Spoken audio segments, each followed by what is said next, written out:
Hello. Hello. I am Ronald. And I'm Steve. And welcome to Movie Schmovie. Episode number 14. 14.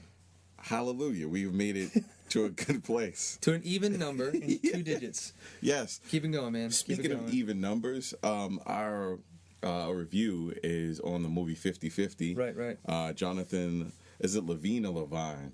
I want to say it's probably Levine. Yes, yeah. Levine. Yeah. Okay.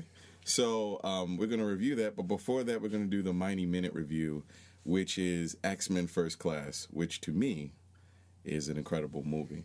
I love this movie. Right. It just came out on DVD recently, and we weren't on the ball enough when this podcast started to actually be able to review that film when it came in theaters. Right. I know we wanted to, but I did see it in theaters a little late, but I think it's probably on par with the first two films. I think are the best, or were the best of the series, and this one easily is as good as, if not better than, X2, which is arguably the best of the franchise. Right. I think it resets the clock on a lot of stuff that went wrong with X-Men 3 Last Stand, and then also with X-Men Origins, the Wolverine. Right. It's kind of offshoot film.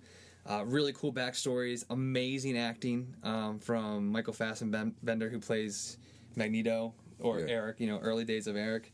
And James McAvoy, cool scenes with Oliver Platt, just all around. I think Matthew Vaughn, the director, did an amazing job on the film. What do you think? Yeah, Matthew Vaughn respects comic book properties, which is important to me, especially being a comic book reader like I am. Right. For somebody to take the properties that he's done, like Kick-Ass, and this and respect it and change some things for movies. Sure. Because you have to. Yeah. And it's still a very interesting. He loves comic books and it shows. That's all I'm saying. He brings some dignity to it, which I appreciate. He just presents it like it just so happens to be a movie about superheroes and doesn't water it down, doesn't make it corny or goofy. Amazing movie. I think Matthew Vaughn is probably like one of those directors to kind of look out for. Like you said, Kick-Ass. And he also did, I think, a film. I'm pretty sure he made this film, Stardust, which is like a Neil Gaiman adaptation, which is kind of like very Princess Bride-ish. Came out a few years ago. Love it. And I hope he gets to do more movies like this, more studio backing. So visually, his movies are fun to watch. And I think he has a lot of fun with the story and the characters, and an awesome cameo in this film that I don't want to give away, but anybody that's seen any of the other X-Men films, you'll know what I'm talking about when you see it. Definitely. Made me actually kind of clap out loud. So.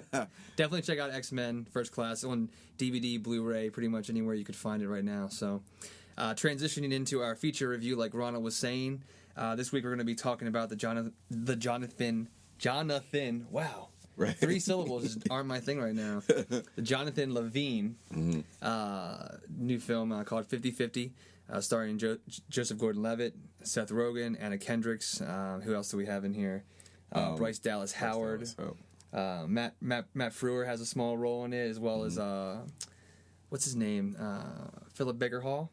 Is that his name? The older guy that plays Adam. Oh yeah. Is that his? Philip Baker Hall, I think maybe. Yeah, that's him. Yeah, so a lot of actors you'll notice, but our film is anchored definitely by Joseph Gordon-Levitt and Seth Rogen. But here, check out a clip from 50/50. You have cancer? They found it yesterday. They found it yesterday? Who found it? My cleaning lady found it in the back of my jeans. Who do you think found it? You're gonna be okay. Every celebrity beats cancer. Tom Green, guy from Dexter, Lance Armstrong, he keeps getting it. You really think that a girl's gonna go for me just because I have cancer? Yes! Great song. Totally. I have cancer. I was wrong. It was weird. It's weird like that. 50/50, rated R. Nice head. Can I touch it? You can do more than touch it. So 50/50 is a pretty straightforward story. It's about a gentleman by the name of Adam, who is basically, he works along with Kyle, played by Seth Rogen. And what happens is they're both working in the radio profession, and it turns out that Adam has cancer. He's only 27 years old, and he's dealing with cancer. So that's the story. Cut and dry, that's what it is. Yeah. Now let's give a little backstory on that story in general. So this is based on Will Reiser. It's Seth Rogen's one of his best friends in real life. Who had cancer when he was 24. Yeah. Now he is a producer of the Ali G show, and he did VH1 Best Week Ever. Right. So he's like into comedic writing. He has a sense of humor like Seth Rogen, but he didn't really take the forefront and chose not to act in the movie. Kind of play himself. But he does have a small role in the movie. He does? I can't remember what it's credited as, but I was looking it up, and I think he plays a character named Phil in the film. Right. And I was trying to think about who it was, but if you check out IMDb or like Wikipedia, it does have him listed as having a small role in the film. Right. I couldn't remember who it was, but it might have been a kind of cool thing just they threw him in there. But yeah, definitely based on his his encounter with cancer at a young age, how he got through it, kind of taking the the comedy route almost in his life, and then trying to take it to the screen for this film. So So the difference between I guess the real life story and the movie version is Will, who was basically Adam in the movie. The real guy was 24. Jonathan Gordon-Levitt's character, Joseph. We got that Jonathan problem. I know, he's 27. He's 27 in the movie, which is, it makes a world of difference in terms of just where you are in your life. But it's directed by Jonathan Levine. He did the WACKNESS. And this movie had a little difficulty getting distributed. In general, all of his movies, Jonathan Levine's movies, are kind of, they've had trouble picking up steam in terms of studios wanting to pick them up. I don't know why, because he makes good movies, but it took a little while for a studio to kind of grab hold of it and kind of see if it was, take a chance on it. Yeah, and it's funny, the film actually went through a couple changes too. When it was first slated for pre-production, I think it actually started with the title. The movie was called "I'm with Cancer." Right, is what it was supposed to be called. Right. And then it changed to "Live with It." Right. And at that point, James McAvoy, who was actually in our, Mighty Men review in X-Men First Class, he was supposed to be playing the role of Adam. Right. And he backed out. I'm glad he did. Yeah, you're glad. I love him, but I feel like Joseph Gordon-Levitt gave this movie a kind of this thing. He has a really incredible character actor. Yeah, he's a great character actor. He does a really good job of helping you kind of sympathize with him. He's not one of those people that you see in a movie and you're like, I couldn't believe that he would be going through cancer. And he does it really well. Now this movie is really interesting because it kind of teeters between two things. It's kind of the crude humor of Seth Rogen's character Kyle, and kind of these really serious moments where Adam is dealing with cancer, and it really kind of goes through that the entire movie. You go from laughing to almost crying every couple of scenes, and it's a little rough to deal with, but I think that's the way it is. Like, life isn't kind of set up so that it's not a movie. Yeah. You kind of get these abrupt sort of pieces of information when somebody gets cancer, and you can't really deal with it in a real natural way. And I think that's why it was kind of put together the way it was. It's two fairly young people dealing with cancer, very young people. Yeah, I think that's something that the film kind of does well, is that it does kind of rely on that balance of humor versus that emotional, kind of roller coaster ride that you were talking about. And that is true. Like, when you're, in real life, that's how things happen. Like, some things can be amazing one day and the worst possible day the next. But in a movie, it's really important that you balance that out, just in terms of the audience actually staying invested in the film. Mm-hmm. If it's too up and down or too extreme in one or the other, and doesn't feel like it's being dealt with in a way that in an hour and a half you can go on this journey. Right. That's what some films don't do well. I think that this film actually does it exceptionally well. And I think that's really I really think the credit's due to, obviously, the filmmaker and the writer. It's a great job, but the acting is very on par. And I think, like you were kind of saying, with how just very, very, I don't know, maybe crude, but just how outright, there's no filter for Seth Rogen's character. Right. What he says, his language, he thinks it in his head, he says it out loud. Yeah. Like, I want to use you because you have cancer to help us get laid. Yeah. He says it to his friend, but these are like best friends, and it doesn't come off really in a really like asshole kind of way, right? And you get to understand like that's just his character, just like you and I and most people have that friend that is like that. Mm-hmm. You know what I mean? And that just kind of feels real. It's not like that person that, you know, one moment they're like super, you know, outspoken. The next moment they're this introvert. Right. You know, that's not who that character is. Right. You know, and then on the other hand, we have Anna Kendrick's character who plays like this psychiatrist who's kind of working on her doctorate. She's in training still, kind of, sort of. She basically Adam's therapist named Katie. And you also are going through it with her in ways that she's actually dealing with not only Adam, but like this stage of her life as well. Right. You know, so you get all these characters that really give you a nice balance that you could probably sit back and say, you know, I know somebody like Kyle. I know somebody like Katie. I know somebody like Adam, you know, even Adam with cancer or without cancer, like his type of personality. Yeah. And, you know, even Adam's, you know, bitch of a girlfriend, Rachel, who's played by, you know, Bryce Dallas Howard.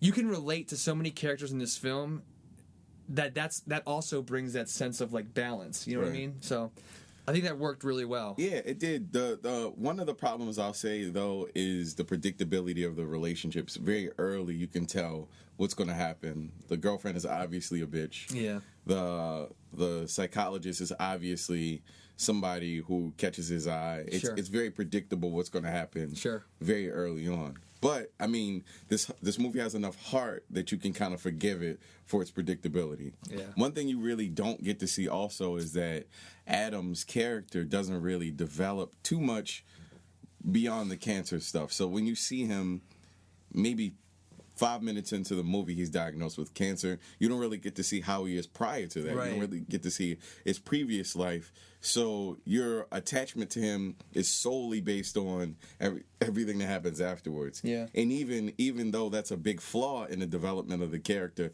it's still pretty amazing how quickly you kind of get drawn to Kyle and Adam's relationship. Everything that Adam's going through as a cancer patient. And really the heart of the movie is the love that people have for him as he's going through this stuff. You know what I mean? It's really pretty cool to see how Kyle really becomes like his protector. Yeah. And how Catherine becomes his protector in a lot of ways. And everybody isn't granted that. And, Sure. And it's presented in a really cool way. It's not corny. Yeah, I'd almost a little bit disagree, only with what you're saying about like not having a sense of what Adam's like prior to the cancer. You don't think so? Yeah, I mean, I feel like it is very, very brief, but I mean, I can watch the first scenes of the film, like when he's waiting for the light to change across the street. You know, when he's such a pushover with his girlfriend. Right. When he's like so diligent about finishing an article for this radio program that no one could give a shit about except for him. Yeah. So I kind of get an idea of the kind of person that he is, and I see some changes throughout the film. Okay. You know, and how he deals with actually understanding that he needs to get rid of this girl, Rachel. Like, he discovers that eventually. Right. Where earlier in the film, he's, like, making excuses for why they haven't had sex in 2 months or whatever it was. Yeah. For why, you know, he has to do pretty much everything and anything she wants, but nothing in return. Right. You know, and, like, why he's not having any sort of reward out of what he does at his job anymore. And, you know, little things like that. And then even realizing things, you know, relating to Kyle. Like, there's a scene in the film where he's saying, you know, you're using me for my cancer. You know, you're just trying to get laid and all this stuff. Like, there are some realities that he comes to throughout the film that I think in some ways are, you know, developmental in a positive way, away from things that were hurting him, and also just developmental in, like, really understanding, like, where our relationship is. Like, with him and Kyle, it doesn't kill their relationship, right, but it allows him to call Kyle out on it. Gotcha. And Kyle realizes, you know, maybe I am doing something I shouldn't be doing. So, no, I got a little bit. I think there's enough there that I'm not just going through this movie like waiting to see what happens with him and this cancer. I'm also seeing how the cancer is affecting him as a person, and knowing that he has to appreciate things. He has to appreciate moments. Yeah. He can't make excuses for things that he knows he can change. Yeah. You know, which I mean, personally, it's inspirational. You know, like I feel that way all the time when I see movies like this, you know, and I say, man, there's things in my life that I take for granted. And I feel horrible saying that, you know, but it's a reality. When I see a movie like this and I'm reminded, or I have people that are in my life that are sick or something like that, and I'm reminded that when I'm making excuses for things that I know I need out of my life, or I'm doing things that I don't really find any passion in anymore, that's motivation, you know? And I feel like throughout the movie, he gets motivated to do some things that he wouldn't have done in the beginning of the movie. Yeah. You know? I love the fact that, despite the fact that Catherine is his love interest, that she doesn't drive him to become a better person necessarily. And that's corny, and it's constantly done, and it wasn't done in this. No. And I think anything attached to Seth Rogen, he really minds the fact that shouldn't be the driving point ever. Like a significant other. It should be like really what it really is. A lot of the times, your friends. Absolutely. Your friends, the family dynamic that exists, the relationship that you have with your parents and stuff like that. And that's a really interesting sort of issue that comes up, is that he's forced to face some things that he didn't really when he was well.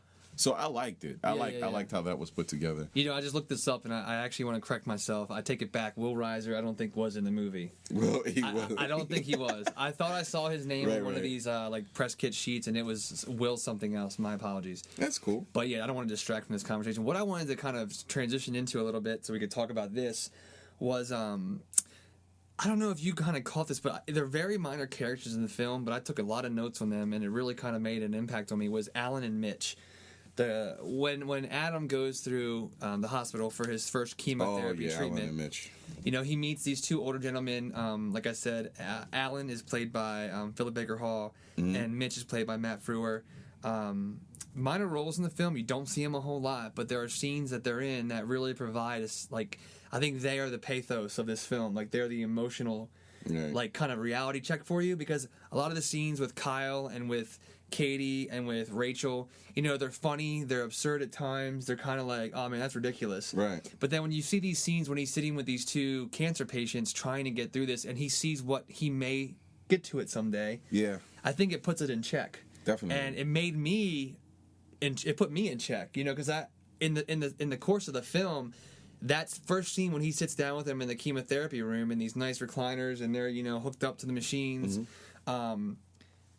I kind of sat back and thought, wow, like the first piece of this film before I got to that point, I had a lot of laughs, you know, and I didn't really know where it was going. And that was kind of an obstacle to kind of get through. But then I realized where the movie was taking me, because every scene that they're in is one of those reality check moments.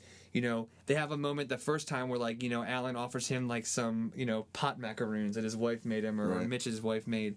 And, you know, it's a fun scene, but there's a sense of levity to it, but it's also Adam realizing this is what, you know, this is how you get through cancer if you're going to fight it. Right. This is a necessary step, and if you're going to go through this, you know, having a support system like these two older men, and how they're getting through it is by not taking it too seriously. You know, like they're very serious about what's going on, but you know, and then later scenes in the film when they're hanging out at Mitch's house, and you know, they're just hanging out on a patio, you know, having drinks, and you know, Mitch's wife comes out and she's sitting on his lap, and, you know, he tells her that he loves her, and she kisses him, and she goes to pull away, but Mitch wants her to stay.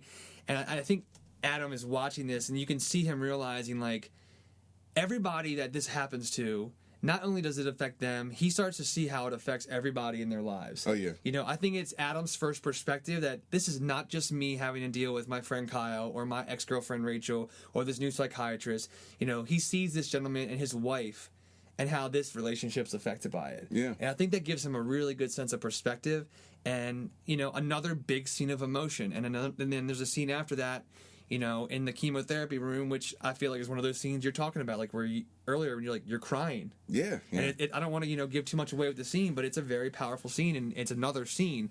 Like, it's very consistent. You watch the film, and tell me if I'm wrong, every time they come up in the film, you have that reality check of what cancer really is. And I'm like, okay, I'm watching a movie that's about, you know, the funny side of the friends, but I'm also watching a movie that is telling me how scary it can be. Yeah, you know? dealing with your mortality. It's one of the scariest things that you could possibly ever deal with. And the thing is, especially when you're young and you don't really have too much established beyond your career, and your family dynamic only consists of your parents. You don't have a wife or kids and stuff like that. So it hits, I mean, not to say that it doesn't hit people that have those things hard.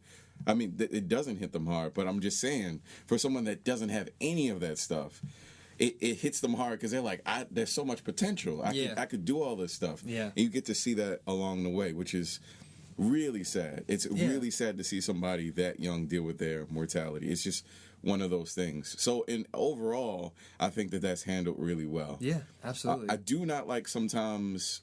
I mean, I do like Seth Rogen. I think Seth Rogen's cool. I feel like once you've seen Seth Rogen in one movie, you've seen him in everything. But the cool part about this is he dialed it down a bit for this movie, I think. Normally he's a little more wacky, and the craziest thing that happens is the weed macaroons. Them drinking in the park. I mean, it's nothing really crazy in this movie, and that's what's so cool about this movie. I think that it's a big subject. That's the craziness of it. You don't have to add in naked women and explosions and stuff like that. It's handled in the severity of the situation, rather than just making wacky scenes that don't make any sense. Yeah, I mean, specifically about him, like, I think the craziest thing about his character maybe in this film is just the language. Right. Like, he's a very, crude, dropping F-bombs and, just all kinds of very, very forward, words that would make some women uncomfortable, Right. But it's funny, though, the audience we saw with plenty of women in the audience, no one really was reacting negatively to it. But I think he is that whole thing that he plays, like you were saying, that unfiltered frat boy kind of vibe to it. That seems familiar for him. But I still found him really funny in the film and very effective. I kind of agree. Like, I never sat back and said, like, I feel like I love Seth Rogen. Mm-hmm. I've always been on this little, I don't know, teeter-totter. I can't decide about him. But I actually feel like this film pushed me more in his favor. Okay. I definitely liked. And something I was thinking about, this is actually like his second cancer comedy. Because he also was in Funny People. Yeah, right. That's what I was afraid of. I was really afraid that I was going to watch and feel like I'm watching Funny People too. It didn't feel like not the case at all. And I think that, though, his performance, though, in the two are kind of parallel in terms of the comedy, and then there are moments of seriousness and, like, genuine tenderness of, of that friend that you've always had and that friend that wants to be there for you, because he does show up. Right. He is the friend that's there for Adam, even helping him basically expose his girlfriend as a bitch and that she's cheating on him and all, looking out for his best interests, things like that. But I just feel like another thing to keep in mind with the reactions in this film, like when he hears about Adam having cancer, think about it. That's pretty much like the on-screen portrayal of probably how he reacted to Will Reiser telling him he had cancer. Right. So that's another another sense of, like, perspective for this film. Is that I feel like he's a little more effective in this than Funny People, because, like, it's a close to home kind of subject. Right, it's like him really. It's just him playing out how he really reacted. Probably, yeah. Yeah, which is cool. You would assume, and, like, it's just like the way he does react is, he's kind of like reassuring. Things are going to be okay. Right. He's very inquisitive. He wants to know about it a lot, like, which is a nice thing. And there are some times where, like, it's like kind of thing where, like, you want to know, but I don't really want to talk about it right now. Right. And he can step back, and I think he does it really well. But yeah, I was thinking about that earlier. Like, he must really like doing cancer comedy. Right. I mean, serious stuff. They kind of had some. He can pepper in some comedies into it. Yeah. But I mean, a lot of the things also we didn't even really touch on. It's not a big piece of the film, but Adam's parents, played by I'm not sure who plays the father, but Angelica Houston plays his mom, who's very, very, overbearing, and it's like mama's boy, and she's very concerned for him, and a lot of the scenes with her are very nice, and I think her and Joseph Gordon-Levitt have a nice chemistry together. One of the more effective scenes is definitely in the film when he's actually going to the hospital to have a surgery done. Them with him in the actual hospital room before he goes into surgery, and then in the waiting room with Kyle having some conversation, and with the doctor. I mean, I just think it was a very like a very real and soft portrayal of what any mother would be like. Yeah, whether she was that overbearing or not. Like, when your kid is sick, like, the world stops. And I think she definitely was really effective. And on top of that, the father has, like, Alzheimer's, so that gives you a little more emotional layer. Like, Adam trying to connect with his father, even though his father doesn't really know he's there. There's some really sad scenes in the film. And I think there was a few scenes where definitely had me kind of almost on the verge of tearing up. It was some solid stuff. Definitely. I think one of the things I loved most about it, and I'm not going to give away the ending, but I just love the way the film ended. I think that this journey, like you were saying, up and down, how some things were great, some things get serious one moment and funny the next. I think just the way it wraps up, with our characters. You kind of were alluding to how Katie and Adam kind of have this relationship that's kind of, patient doctor, but she's so new at it that she's kind of relating to him, and you almost feel like they're kind of falling in love with one another. And there's a scene when, before Adam goes to get his surgery, where he actually calls her and says, it's one of my favorite scenes in the film, and he says to her, I wish you were my girlfriend. And, she replies, not all girlfriends are bad. Or not, no, some girlfriends are good. Right, you just had a really bad one. Yeah. And that's, cool, because you can see, a sense of, hope come across his face. If I get through this cancer, if I get through this surgery, there is a light at the end of the tunnel. Whether it's with Katie, we don't know. But, it's just really nice. And, the last line of the film is literally the dialogue is, what's next? Or what now, I think it is. Right. And, it's just a nice way to end the film. Cool movie. And it's... And also, Radiohead's music's in the film, Pearl Jam, a nice 90s alt-rock balance, which I personally love. Yeah. Kind of, I don't know, kind of set me off in a positive direction before the movie even started. But all in all, I think it's a really solid movie. I mean, I think it's probably one of my... I'll say it's probably one of my favorite movies of the year. I would say definitely in my top 10. A movie I definitely want to see again. I would definitely want to see it again. And anybody that really likes any of the characters in the film, but a nice I guess it's like a rom-com drama. I don't know what you would categorize it at. You could it could be a movie you go to on a date. A date night. It's a there is some little bit of romance, a little bit of comedy, a little bit of drama. There would be some crying. Yeah, Your date would cry. Yeah, I mean your date would cry, and you could be the shoulder that they could rely on. Right. But I mean, I think we both give a very high recommendation of the film. Oh, definitely worth checking out. So it's in theaters now. I think it's in a pretty wide release too, so you should be able to find it at a theater near you. Yeah. Moving on now to we're gonna wrap up the episode with our DVD quick picks of the week.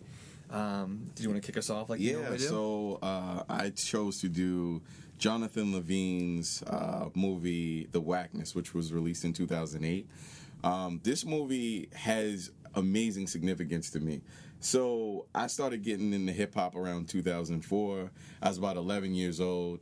And this is a story that takes place in 1994. Yeah. Basically, in New York, a character played by Josh Peck, Luke Shapiro, is kind of growing up, and he starts selling weed, and he's also seeing a psychotherapist that becomes his best friend, who he starts selling weed to. They smoke weed to get cool. They trade it out. Yeah, it's a coming-of-age movie. Yeah. Now, the reason why this movie is so cool, on top of it just being just a great movie, is that the soundtrack is a character. It takes place in 1994. This dude is really, really, really... Josh Peck's character, Luke Shapiro, is starting to get into hip-hop. His first album that he ever gets, Biggie, Ready to Die. An incredible album. That year also, Nas Illmatic comes out, and that's a big portion of it. A lot of R&B from the time is in it. And if you were a 90s kid and listen to hip-hop at this time, or you remember any of these songs, it becomes a character within itself, because there's a lot of mention of Biggie in the movie, because it this album hits the world boom. It kind of drops down and is a soundtrack to a lot of people's lives at the time. So it kind of revolves around hip-hop and marijuana and relationships and growing up and relationships, girlfriend, boyfriend sort of stuff. Olivia Thirlby is in it, and she's beautiful, plays Stephanie, and Luke Shapiro's love interest in the movie. Check it out. I just think it's a great movie. I don't want to talk about it too much, but The WACKNESS is an incredible movie. Yeah, I've actually seen it too. I think it's awesome. Right. I can't say that I'm a hip hop kid. Right. I knew the songs, a lot of the songs, just because of their relevance in pop culture and music in general in the 90s. But yes, pretty sick. And Famke Janssen's in it too. Right. She's incredible. She's gorgeous. She's incredible, seriously. So there's really no reason not to watch the film. I'm actually going to go a little further back, 2 years before when that movie took place. I'm going to go back to 92, and I want to get one of Joseph Gordon-Levitt's first film roles, which was a film called A River Runs Through It. I mentioned on last episode's podcast how big of a fan I am of Brad Pitt, who plays one of the leads in this film, and Joseph Gordon-Levitt plays the younger version of Brad Pitt's brother, played by Craig Sheffer. Basically, the film is just it's an autobiographical story of two brothers growing up in the 20s in Montana, basically under their father's eye. He's a Presbyterian minister. Just a lot of beautiful scenery. I mean, the film actually won an Academy Award for Best Cinematography that year, in '93, actually. And Joseph Gordon-Levitt, he's in it a decent amount, but I always see him and think of him in that movie. I was about 10 years old when the movie came out. I remember seeing it with my parents and just, like, being one of the first times that I was, like, just completely in awe of visually, like, what was on the screen. Right. Like, because this was all real stuff that was shot so beautifully that I actually, at that age, thought that it was in front of me. Yeah. Which is weird. Like, I feel stupid admitting that, but just of nature, of the woods, of them actually fly fishing in these. It's called A River Runs Through It. It's about the river that divides two brothers. Just a really incredible movie. Brad Pitt, Craig Sheffer, like I said. Tom Skerritt's in it. Brenda Blythen is in it as the mother. Just an ensemble cast. Robert Redford directed the film. If you like epic stories of family saga, family legacies, I would definitely recommend A River Runs Through It. It's pretty much, I think it's probably on Netflix. It's on DVD and all that good stuff. But if you want to see all the ladies out there who love their JGL, you might want to check out A River Runs Through It. And Bradley Pitt. And Mr. Bradley Pitt. I mean, there's two heartthrobs in this movie, and nobody even knows it. So it's on DVD. I'd recommend to check it out. Have you seen it before? Yeah. I thought it was a really amazing movie, and all I can remember was the scenery. I mean, not that it was a bad movie. Yeah. It literally. Well, that's kind of what I was getting at, like what I took away and what I remember. Obviously, I remember the movie. It's one of my favorite movies of like Brad Pitt's. But I mean, I just think that. Like you said, you don't really love the movie, but you remember the scenery. It's one of those things I can't forget it. Just the woods and the mountains and like the hills. It just looks so incredible. Like I didn't know movies could look that good when I was that age. Yeah, I totally understand. Like it was like this foresty area, and all I remember thinking, and this is the first time I thought about symbolism, just how big the world around them was. Yep. Right, and those two brothers kind of dealing with the big world around them and their relationship, and So check it out. I mean, I think we have two pretty solid recommendations this week for the DVDs. Definitely. They're both probably like in the bargain bins too, so you could probably even buy them for less than you can rent them. Exactly. So that's going to wrap up the episode. As always, I know all the sites that we throw out every week kind of get tiring and boring, but please understand that somebody might be listening to this for the first time. They're like, oh, goodness. And hey, how do I find out more about these two awesome guys? There's other ways to reach There's more these than guys? one? What? Holy jeez. But wait, there's more. Shite. They say shite. With an E on the end. It's weird. Yes. Yeah, it's so odd. But we have the Facebook, facebook.com/movie schmovie. The movieschmovie.net, which is like our official page that is actually through our Tumblr. So if you are on Tumblr, you can follow us on there and get all of our updates. Right. Or you can just stop by and read about the news items that we post, or come by to watch our, or listen to our podcast. What else? Twitter.com/movie schmovie. And then we're on Mixcloud as well as iTunes. So there's no way you can miss this podcast. Yeah, if you want to just, even if you don't want to check out the news stuff that we post on our page, the movieschmovie.net page, and just want to strictly, listen to what we're talking about like today, like you are right now, iTunes, you can subscribe. Mixcloud, you can also subscribe and be updated when we post new ones. That's all you'd have to do. Right. And I would ask you, if you do belong to either of those, please leave comments, please leave ratings. Because it allows us to reach more people when somebody comes across our page and reads, oh, somebody actually cared enough to write something. It must be pretty decent, or not complete crap. We'll appreciate it. We're a little bit above that, hopefully, at this level. Exactly. Yeah. So please do any of the above, and it would be greatly appreciated. Any questions, suggestions? You can email us at movieschmovie@gmail.com. We write back right away. We literally are waiting for the emails to come in. So we sit there like all day and night. We just wait for it, and no one does it. No. So yeah, you have many ways to reach out to us, and we'd love to talk to you. So, as always, thanks so much for listening to the episode, and what do you got to say, Ronald? I love you guys. You're such a loving person. Yeah, Ronald. I would give you all a hug if I could. I think we are right now. It's a group hug. I'd smell you. Bring it in for a group hug. And then I'd smell your hair. I'm really big on that. He's kind of weird like that, though. So if you hug Ronald, make sure you've washed your hair recently. Please do. Yeah. So again, thanks guys for listening, and you made our day. Take care. Bye.